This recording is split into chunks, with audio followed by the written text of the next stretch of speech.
La parole à Madame Lacrafi et ensuite Monsieur Ledoux, après 2 ou 3 autres intervenants. Merci Monsieur le Président et merci chers collègues pour ce rapport qui est intéressant et qui est, je pense, très utile. Merci pour l'audition. On a eu un échange assez long et assez passionné, comme tous mes échanges, j'ai envie de dire. Je vous ai proposé, lors de l'audition, j'ai fait une proposition qui était la suivante, en copiant un peu ce que font certains pays. À savoir, nous avons plus de 500 députés, plus de 300 sénateurs, donc ça fait quand même un peu de monde. 195 pays, dont 193 qui ont un siège permanent au Conseil de sécurité. Il est arrivé que certains pays ne soient pas visités pendant 10 ans. Je trouve ça inacceptable quand on est une grande puissance et qu'on a envie de faire de l'influence. Et de se dire, OK, les ministres ne peuvent pas se déplacer tout le temps et ne peuvent pas se diviser.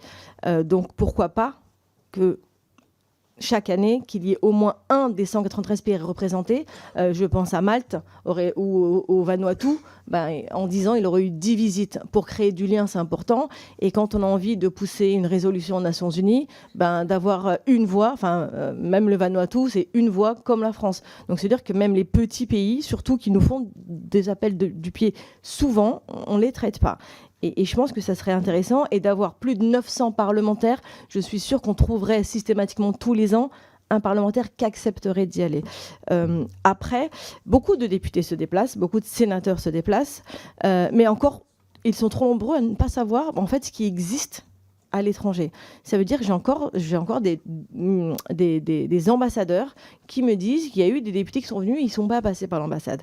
Et c'est très bien d'aller voir nos homologues, mais attention à l'instrumentalisation. Je le dis souvent, quand un député ou un sénateur va dans un pays, est-ce qu'il peut commencer déjà à contacter l'ambassade, parce qu'on a des gens sur place, souvent très compétents, qui vivent sur place, qui connaissent, qui savent ce qui se passe.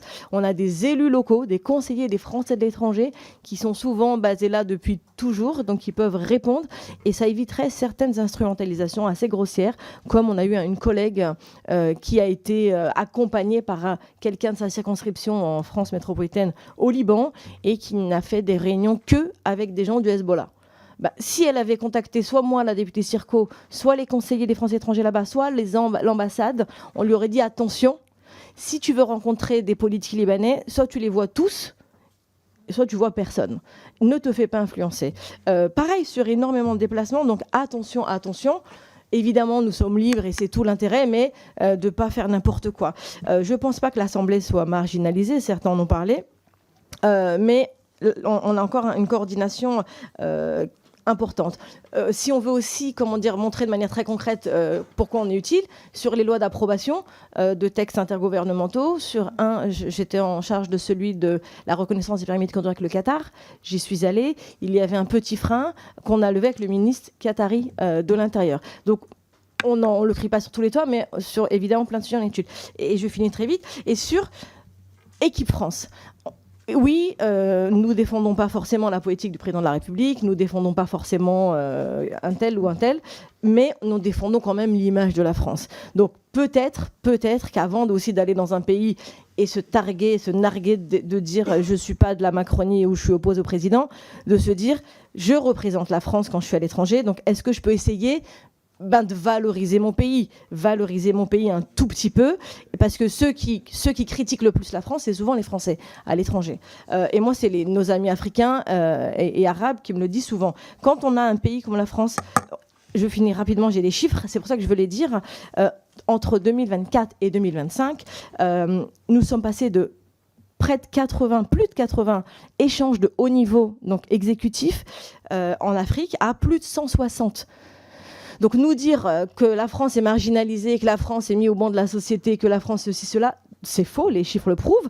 Que sur les pays tiers qui nous interrogent sur l'Afrique, pareil, nous sommes passés de plus de 150 à plus de 225 interrogations. Donc c'est-à-dire que les pays étrangers en dehors de l'Afrique et de l'Europe nous contactent pour avoir des informations sur leur action en Afrique. Et en 10 ans, nous sommes passés de 4 à 40 milliards. Donc nous avons multiplié par 10 l'investissement français en Afrique. C'est des chiffres importants, c'est des chiffres factuels.